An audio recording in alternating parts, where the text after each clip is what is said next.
Hello കൂട്ടുകാരെ, അപ്പം ഞാൻ എൻ്റെ വൈകിട്ടത്തെ വിശേഷം കേട്ടോ.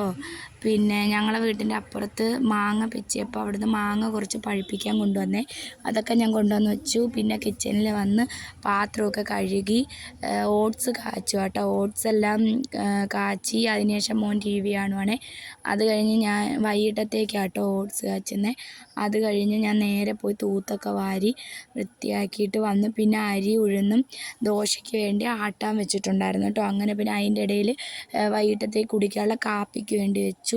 പിന്നെ അരിയെല്ലാം ആട്ടി അതിൻ്റെ ഇടയിൽ കാപ്പി ആക്കി.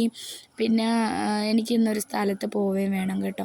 അപ്പോഴേ അതിൻ്റെ ഇടയ്ക്ക് ഞാൻ വിചാരിച്ചു എൻ്റെ വൈകിട്ടത്തെ വിശേഷം, ഒരു കുഞ്ഞു വിശേഷം നിങ്ങളോട് ഷെയർ ചെയ്യാമല്ലോ എന്ന് വെച്ചു. പിന്നെ ഞാൻ കാപ്പി എടുത്ത് ആറ്റി കേട്ടോ. അപ്പോഴത്തേക്ക് ചേട്ടൻ വന്നു കേട്ടോ.